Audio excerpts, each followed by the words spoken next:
I want to take us back today to the very first encounter that John's Gospel records between Jesus and his first disciples, his first followers. I'm entitling this talk An Inauspicious Beginning. Inauspicious, it's a big word. It sounds pretty impressive though. It simply means that something that doesn't look like it's going to go too well, not too likely to succeed. Something that gives us doubt about its future. Inauspicious. Maybe that's what we see when we see the beginning of Jesus' ministry. We have questions. Will it work? It looks a little inauspicious, at least to me. Now, I often feel a little awkward identifying myself as a Christian. Don't get me wrong, I'm neither embarrassed nor ashamed of calling myself a Christian, but I feel as if I need to give additional information about what I mean by being a Christian. After all, even in small communities, there's bound to be more than one brand of church, resulting in the obvious conclusion that Christians come in a variety of packaging. My biggest fear in telling someone I am a Christian is that they will connect me with some oppressive experience they have encountered within religion. There's historical precedence for my discomfort, because the book of Acts tells us that the first application of the title Christian was probably an uncomplimentary term that came from people who were not themselves followers of Jesus. From the beginning, Christians were viewed with suspicion. No wonder. To this day, even Christians will often view one another with suspicion. It's natural for people looking at Christians from the outside to want to know what Christians believe. Maybe it's that imposed external pressure we feel which makes us as Christians overly preoccupied with what we believe. But is belief primarily what Christianity is about? Now, I confess to these uneasy feelings because they remind me that it's helpful to return to the roots of Christianity as was experienced by Jesus' earliest followers. It was an inauspicious beginning, not looking conducive to success. Unlike what we might expect, Jesus' followers didn't respond to a rousing sermon or an impressive miracle. According to John's Gospel, Jesus' first two followers simply experienced an irresistible urge to tag along behind Jesus. This is how John, the Gospel writer, described what happened. The next day, John, that's John the Baptist, was there again with two of his disciples, and there had been a series of events that had happened, and now this was that particular day. And so when he saw Jesus passing, he said, "Look, the Lamb of God." When the two disciples, again, these are John's disciples, when they heard him say this, they followed Jesus. Turning around, Jesus saw them following and asked, "What do you want?" They said, "Rabbi," which means teacher, "where are you staying?" "Come," he replied, "and you will see." So they went and saw where he was staying, and they spent that day with him. It was about 4 p.m. I love the details of what transpired. First of all, we can't fail to credit John the Baptist with being the ultimate example of pointing others to Jesus. John had developed his own following, but instead of expanding that following, he encouraged his own followers to discover Jesus. As obvious as it ought to be, we Christians sometimes have a hard time keeping Jesus at the center of Christianity, and we would rather debate our views on social issues or obscure points of theology. In this particular case, we are treated to what I think is kind of the humorous image of Jesus turning around and asking the two men stalking him why they were following. And I think there's a significant clue for us in that word following. It's this. Christianity should always be more about following Jesus than about formulating a system of beliefs.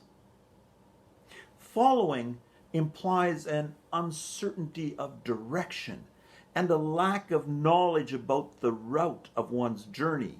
We follow because we don't know the way.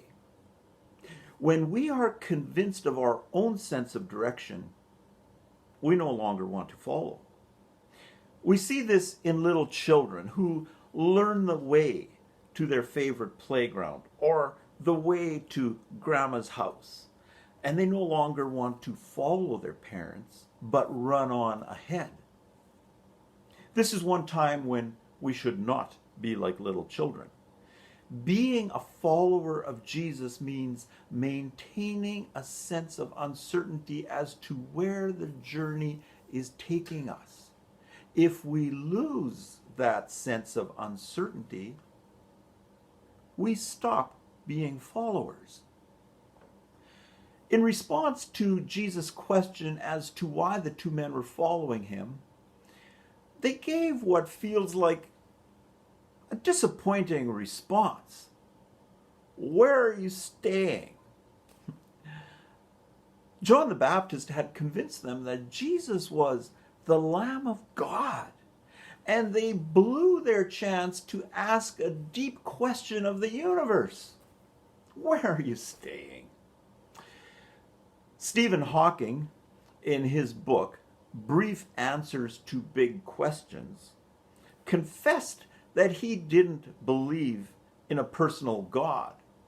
But if there were a God to whom he could put questions, he said that he wrote that even he would like to ask God, however did he think of anything as complicated as M theory in 11 dimensions? I'm not sure how many people other than Stephen Hawking know what M theory in 11 dimensions even means. But that's the kind of question that we would think would be appropriate to ask God, to ask the Lamb of God. I mean, many of us have questions with unknown answers which we would like to ask God. And the best these two disciples could come up with was, where are you staying? As mundane as the question might appear to us, Jesus' response indicated that it was actually a very good question because it gave Jesus the opportunity to welcome them on a journey of discovery.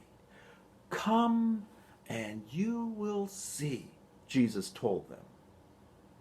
Because in addition to a sense of uncertainty, good followers require a healthy dose of curiosity. That curiosity about where Jesus was staying resulted in the invitation, come and you will see, which would in turn lead these two disciples on an adventure of discovery. Apparently, simply being in company with the Lamb of God is actually more satisfying than discovering the meaning of M theory in 11 dimensions. So satisfying did the two men find the experience that one of them, Andrew, found his brother, Simon, whom Jesus would call Peter, and told him that they had found the Messiah and in turn brought him to Jesus. Most times, Jesus invited people to come and follow him, as he did the very next day when he found Philip and told him, follow me. But it's worth remembering that according to John's Gospel, Jesus' first two followers were uninvited, motivated by their longing for direction in life and the curiosity of the difference that Jesus would make in their life. The need for those elements would never disappear. Philip, in turn, found Nathanael and told him about Jesus. After Nathanael expressed his doubt that anything good could come from Jesus' hometown of Nazareth, Philip simply invited Nathanael to come and see. That invitation to come and see, as first expressed by Jesus himself and then by Philip, will forever remain at the heart of following Jesus. When Jesus impressed the skeptical Nathanael with some private knowledge, Jesus promised him, if you're impressed with that, you will see even greater things.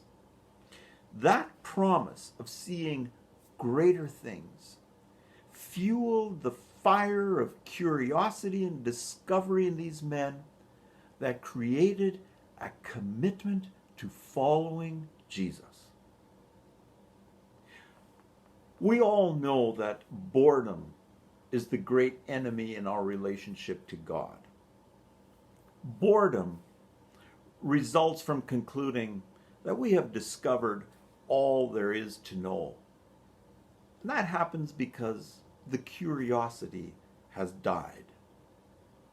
Boredom, at best, results in a legalistic clinging to old spiritual experiences and beliefs, and at worst, leads to abandonment of our relationship to God.